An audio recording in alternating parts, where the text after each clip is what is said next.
Hello and welcome back to Feel 210 channel. Today, we have an amazing testimony. Ali Paktash, a Muslim man from Marash, Turkey, was an alcoholic and a wife-beater. As time passed, he was convinced in his heart that what he was doing was wrong. He began to ask his imam for help, but received no answers, other than trust Allah. Is there hope for transformation anywhere? Ali loved his wife, he thought. But he kept taking all his anger out on her after drinking. Where are you, Ya Allah? He prayed. One day, as he was venting to his bartender, the bartender advised him to go work in Saudi Arabia. Perhaps he will stop drinking then. Ali listened, traveled to Saudi Arabia, found a job there. And although alcohol was rare, it was available for the right price. Ali decided to go on a pilgrimage to the Kaaba to receive forgiveness and transformation. The night before his date with the stone, as he was in his tent, he saw a vision of Jesus Christ speaking to him. The voice told him not to go on this pilgrimage and to follow him, because he is a child of the King. Ali listened to Jesus' voice. Immediately his life began to change from that day forward. He began to love his wife for real. Ali joined millions who decided to walk away from Islam and to follow the King of the universe. Let us listen to Ali tell his story. It sounds better coming from him. My name is Ali Paktash. I am from Marash, Turkey. I live with my wife, Sarah, and our children. I was ashamed for the sake of my wife and children. But it was beyond my control. I couldn't stop myself. In order not to harm my wife, sometimes I would go to other cities. I would spend months away, especially in Istanbul. I worked as a plasterer. I made good money. I usually worked as a foreman, but I spent the money I earned on drinking. I was always drinking. I want Allah to help me. I talk with Him a lot. Let me use the example of flowers. Flowers grow in dirt and soil. When you fertilize them with manure, they become beautiful. So where does the fragrance come from? I asked the bartender. He said he doesn't know that. I replied, from the manure. No. The beautiful odor. Allah brings forth beauty from filth. I asked him, do you talk to God? The bartender replied, I complain on occasion.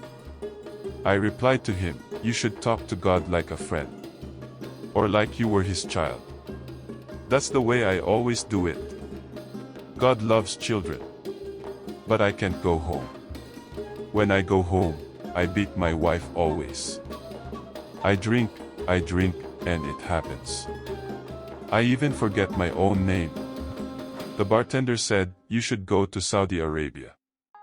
Alcohol is forbidden there. You would have to stop drinking. Stop drinking. Yeah, straighten yourself out.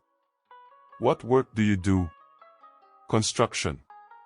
My friend said he's the best plasterer in Istanbul. The bartender said in Arabia they need lots of construction workers. The money is good, believe me. You can't get rid of this thing on your own. Just a piece of advice. I said, Allah will be my helper. I hope so. God helps those who help themselves. Alright gentlemen, enough for tonight. Let's all go home. Oh, cheers. I went to work in Saudi Arabia. But my real purpose in going to Arabia wasn't to work and make money. My real purpose was to quit drinking because they told me there was no alcohol in Arabia. But I asked my friends who were already working there and they showed me places where alcohol could be bought. I started drinking again. May Allah help me. After all, I can't drink here. Yes, that's right. I've quit, really. You can get alcohol here, but I'm not drinking. Only once in a while, you know. In fact, I was in Mecca. I did Umrah and I want to go to Hajj next year. What do you think? Isn't it the news? Yes, it certainly is. When I was an alcoholic, we didn't learn much in religion classes. Just some Arabic prayers. Do you remember? But now things are different from now on. One time I was talking to Zara on the phone. I said I'm going to be a devout Muslim. Zara. I'm going to become a good father and a good husband. Zara. I don't want to drink anymore, Zara. Hello. Zara. I thought you hung up on me. She said, we all miss you. I miss you too. Look, my time is running out. Kiss the children. I'll keep sending you money. About a year later, a group of friends and I decided to go to the Hajj together. 4 people rode in each car. No one got in my car because I didn't have a driver's license, and I wasn't a good driver. They were all scared. I drove myself the entire way. As the sun set, we reached Mecca and entered the Kaaba. And after going around the Kaaba, evening prayers were performed. That evening, I did evening prayers for the first time in my life. Today was tiring. I hope I'm going to have a restful night. I can't believe I'm here. All my life I have dreamt of being here. My friend said, that's wonderful. That means your prayers have been answered, doesn't it? Ali, let me confess something to you. Confess. Like a lot of people in our country, I know you weren't raised a religious man. I am amazed. Seeing you here has really amazed me. You're right. I have had problems. I told him, but it is going to change from now on. I'm going to leave my problems behind me. I want to become a Muslim devoted to his religion. I want to quit drinking and live in peace with my family. He said, we are glad you are here, Ali. May Allah accept all your prayers. Inshallah. Thanks. Thank you. Friends, it's really late. We should go to sleep. May God give you a restful night. May God give you a restful night. My friends asked, Ali, are you going to sleep outside? Aren't you coming in? I said, it's too hot inside the tent. I'll be more comfortable outside. May Allah give you a peaceful sleep. How can I reach you? Allah. I don't know. But I know you're there. With all my heart I pray to you. I want you to reveal yourself to me. I want you to save me from the grip of alcohol. I want you to save me. As soon as I laid down to sleep, I had this dream. It was Jesus speaking to me. He said, you belong to me. I began to speak, I know who you are. You are Jesus. Jesus said, I am going to take you with me. If I go with you, what happens to my wife and children? Jesus said, depart from here. You belong to me. When I woke from my dream, I was bursting with joy. I was all stirred up inside. It was like I was flying. I touched the carpet beneath me to know where I was. On the ground or in the air. I realized I was on the ground. I wanted to experience the same dream again. But I wasn't sleepy. I saw Jesus. What are you talking about? My friend asked. I saw Jesus in my dream. He came to me, come on now. Come on. Come on. Ali, what are you talking about? Are you awake? I said to him, did you hear that? What? He asked. I said the voice. Jesus' voice. What are you talking about? The voice. Jesus' voice. You ate too much last night and you had a nightmare. No, no, no, it was a really beautiful dream, really beautiful. What do you think?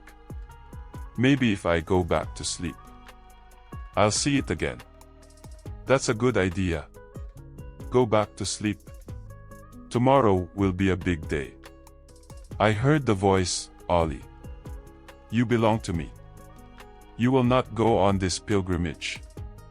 Leave this place. I kept hearing a voice saying, depart. And this voice really disturbed me. I was afraid because I didn't know where the voice was coming from. I couldn't go back to sleep. So I went to where my car was parked and got inside. Ollie. Ollie. What are you doing here? I'm leaving. What happened? Were you here the whole night?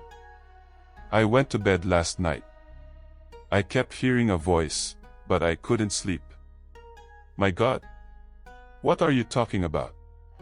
Jesus' voice. Jesus' voice. Apparently Ollie had a bad night. Anyway, let's not talk about it here. Let's go to Mina and throw Jamarat at Shaitan. Okay, I'll follow you. You're not going on this pilgrimage. You belong to me. I'm not coming with you. What are you saying, Ollie?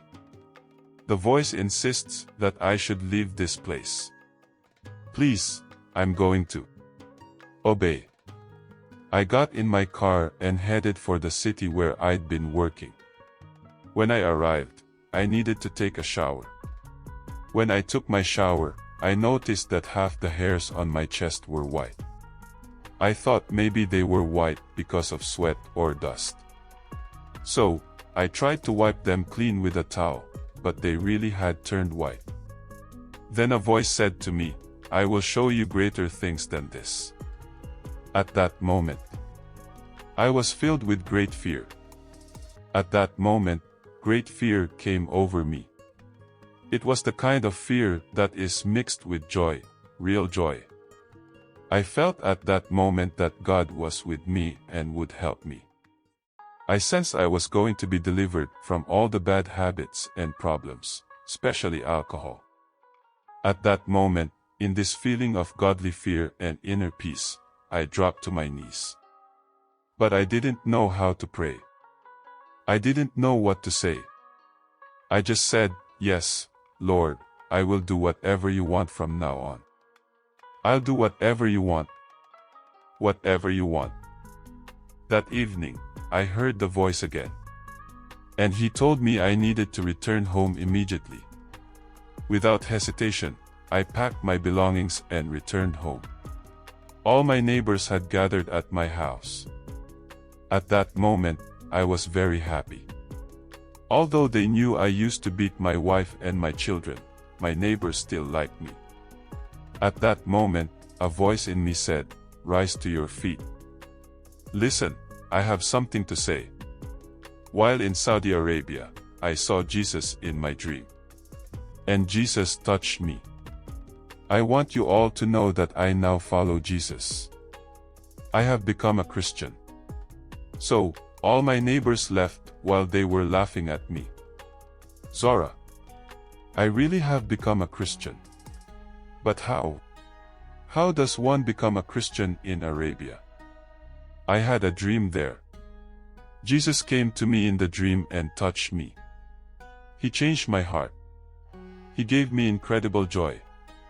He told me that I belonged to him. And I loved them too. Now I don't know what I'm going to do. What's going on, Ollie? She asked, what's the problem? Zara, I love you very much. I always loved you. I am not going to strike you ever again. The Lord has forgiven me. Would you also forgive me? I forgive you. She said, Ali, why are you crying? What's the problem, Zara? No, Zara. Now I'm a Christian, but you aren't. So, what are we going to do?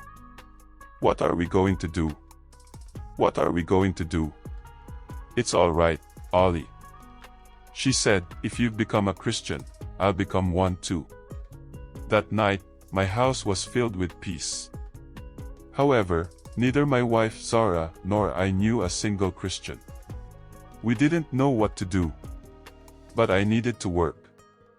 So, we decided I should go back to my former trade of plastering. At work I was telling everyone about my dream. My boss saw me talking and said to me, "Hey, are you getting paid to talk or to lay block?" "Oh, yeah, right, boss." "Yeah. Yes, I was talking.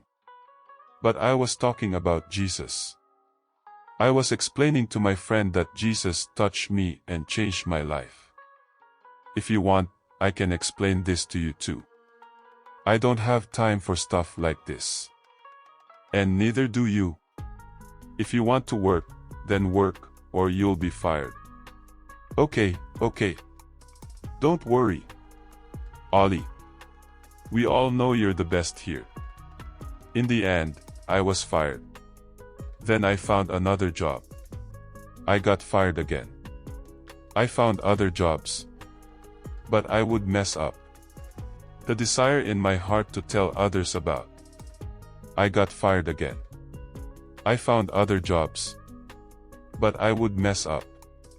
The desire in my heart to tell others about what Jesus Christ had done in my life and to reach out to them was stronger than my desire to work. To me, talking about Jesus was more important. I decided to go to Istanbul to work. 2 years had passed since I first met Jesus. During this time, I never met a Christian, nor did I read the New Testament. I found work easily in Istanbul, worked steady hours, and sent money home regularly. But when I spoke with my wife on the phone, she kept crying and telling me how much she and our children missed me. This became such a burden to me that I started drinking again, though not as much as before. I really didn't know what to do. A voice inside me told me I needed to return to Marash. At that moment, I remembered how Jesus touched me on my forehead and I knew I was going to be okay. I returned to Marash.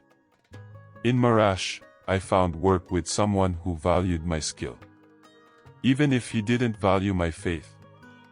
I was very happy. "Hi, Zora." "Hi." Remember Jesus said, "I am the way, the truth. Come quickly.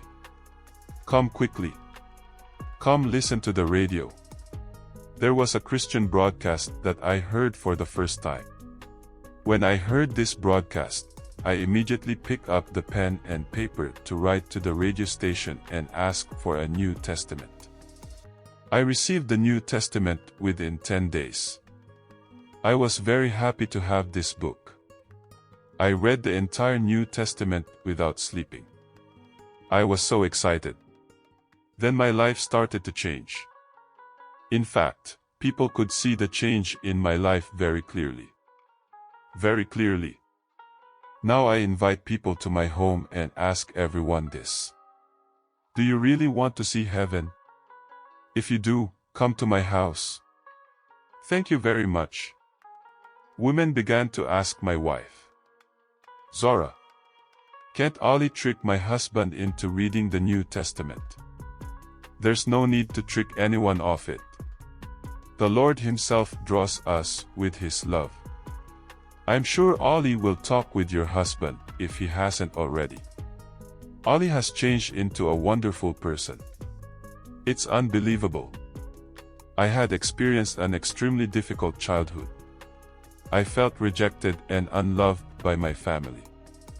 But those times when I worked as a shepherd, I also felt there was a God who existed, even though I didn't know Him. I would explain all my problems to Him and He would feel my hurt. I was so joyful that now me and my family serve the one true God. But I want everyone to know that this great God does really cares about one unimportant person like me. Ollie was very small, but a big God saved him. He can also save you. Nothing is too difficult for Him.